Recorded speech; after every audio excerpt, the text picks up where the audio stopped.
Assalamualaikum warahmatullahi wabarakatuh. Halo semuanya, bertemu lagi dengan saya, Lisa Artika Puspita. Pada kesempatan kali ini, saya akan membahas materi mengenai elemen kurikulum 2013 dan kurikulum merdeka. Mohon disimak ya.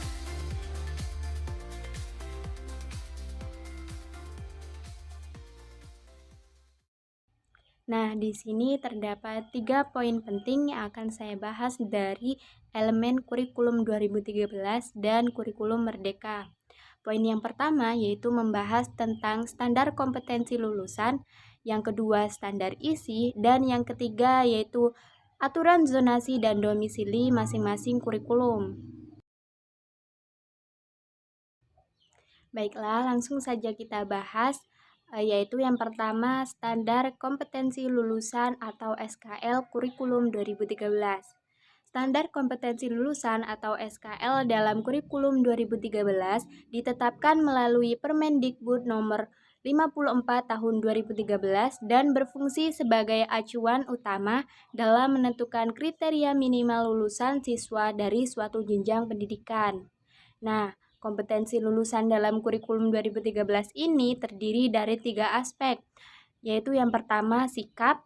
Dalam kurikulum 2013 menekankan pada pengembangan sikap spiritual dan sosial peserta didik berdasarkan nilai-nilai Pancasila. Selanjutnya yang kedua yaitu pengetahuan. Peserta didik diharapkan dapat memiliki wawasan dan pemahaman konseptual dalam berbagai bidang ilmu. Kemudian yang terakhir yaitu keterampilan. Peserta didik diharapkan dapat memiliki kemampuan berpikir dan bertindak secara efektif serta kreatif. Selain itu, perlu teman-teman ketahui bahwa SKL ini juga menjadi dasar bagi pengembangan standar lain seperti standar isi, standar proses, dan standar penilaian dalam pendidikan. Kemudian kita lanjut ke pembahasan standar isi pada kurikulum 2013. Standar isi dalam kurikulum 2013 diatur dalam Permendikbud nomor 64 tahun 2013 dan mencakup yang pertama kompetensi inti, yang kedua kompetensi dasar, yang ketiga struktur kurikulum, dan yang keempat yaitu muatan lokal. Yuk kita bahas satu persatu. Nah, perlu teman-teman ketahui bahwa kompetensi inti adalah standar yang mengatur keterkaitan antara kompetensi dalam pembelajaran. Kemudian yang kedua yaitu kompetensi dasar atau KD. Yang dimaksudkan dalam kompetensi dasar adalah mengenai materi pembelajaran yang disesuaikan dengan jenjang pendidikan dan tingkat perkembangan siswa. Selanjutnya yang ketiga yaitu struktur kurikulum. Nah, struktur kurikulum ini mencakup mata pelajaran yang harus dipelajari siswa di setiap jenjang. Nah, yang terakhir yaitu muatan lokal. Setiap daerah dapat mengembangkan kurikulum sesuai dengan budaya dan kebutuhan setempat. Standar isi kurikulum 2013 bersifat lebih seragam dan ketat dengan silabus yang ditentukan oleh pemerintah. Selanjutnya, poin yang ketiga yaitu zonasi dan domisili dalam PPDB kurikulum 2013. Pada masa implementasi kurikulum 2013, pemerintah menerapkan sistem zonasi dalam penerimaan peserta didik baru atau PPDB untuk pemerataan pendidikan.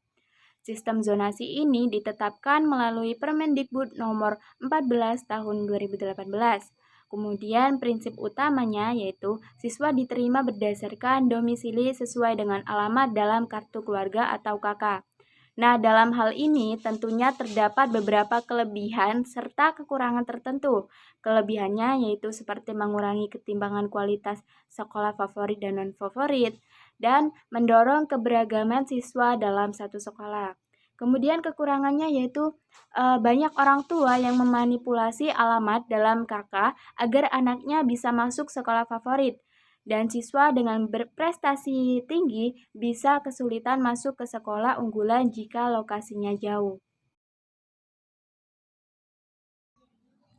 Selanjutnya kita beralih ke pembahasan berikutnya, yaitu standar kompetensi, standar isi, dan standar aturan zonasi dan domisili pada kurikulum merdeka. Baiklah, yang pertama yaitu standar kompetensi lulusan kurikulum merdeka.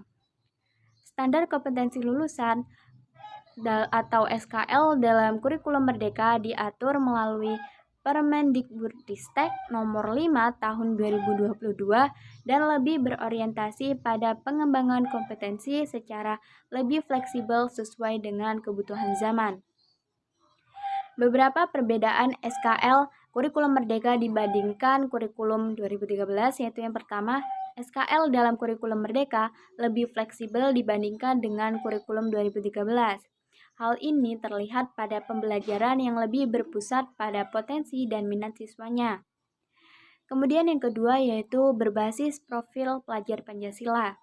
Standar kompetensi lulusan kurikulum merdeka lebih mengutamakan 6 aspek utama, yaitu yang pertama, beriman dan bertakwa kepada Tuhan Yang Maha Esa, yang kedua, berkebinekaan global, yang ketiga, mandiri, yang keempat, bernalar kritis, yang kelima, kreatif, dan yang keenam, bergotong royong. Selanjutnya yang ketiga, standar kompetensi lulusan kurikulum merdeka berfokus pada proyek penguatan karakter melalui pendekatan proyek atau project based learning yang menyesuaikan dengan lingkungan dan kebutuhan peserta didik. SKL dalam kurikulum merdeka mengutamakan pendekatan holistik di mana siswa tidak hanya dinilai dari aspek akademik tetapi juga dari pengembangan karakter dan keterampilan abad ke-21. Kemudian standar isi dalam kurikulum merdeka. Standar isi kurikulum merdeka ditetapkan dalam Permendikbudristek nomor 8 tahun 2014. Beberapa perbedaan utama dari kurikulum 2013 yaitu yang pertama, tidak ada kompetensi inti atau KI dan kompetensi dasar atau KD, tetapi diganti dengan capaian pembelajaran atau CP yang lebih fleksibel. Yang kedua, pendekatan tematik dan berbasis proyek, siswa tidak hanya belajar teori tetapi juga praktik langsung dalam kehidupan nyata. Yang ketiga yaitu struktur kurikulum yang fleksibel. Sekolah diberikan kebebasan untuk menentukan mata pelajaran dan pengorganisasian pembelajaran. Yang keempat, diferensiasi pembelajaran.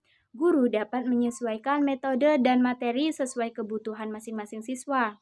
Kurikulum merdeka lebih mengutamakan pembelajaran berbasis kompetensi dengan menekankan pengalaman nyata dan eksplorasi minat siswa. Nah, yang terakhir yaitu sistem domisili pada kurikulum merdeka.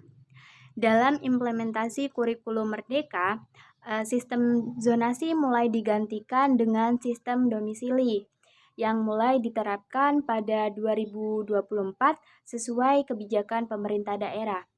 Prinsip utamanya yaitu penerimaan siswa berdasarkan jarak tempat tinggal yang real, bukan hanya berdasarkan KK.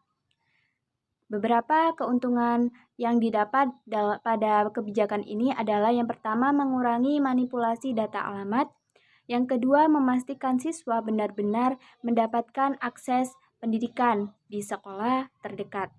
Nah, yang ketiga, mempermudah pengelolaan jumlah siswa di setiap sekolah.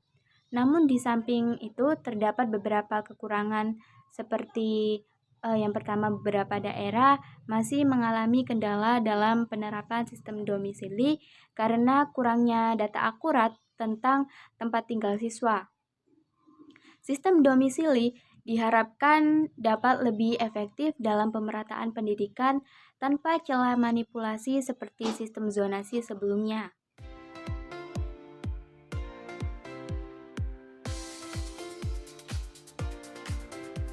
Secara keseluruhan, kurikulum merdeka lebih fleksibel dan menyesuaikan kebutuhan siswanya. Sedangkan pada kurikulum 2013 lebih struktur dan seragam. Perubahan dari sistem zonasi ke sistem domisili diharapkan dapat memperbaiki pemerataan pendidikan di Indonesia. Nah, mungkin hanya itu saja yang dapat saya sampaikan. Terima kasih sudah menonton dan semoga apa yang saya sampaikan ini dapat bermanfaat. Saya akhiri, wassalamualaikum warahmatullahi wabarakatuh.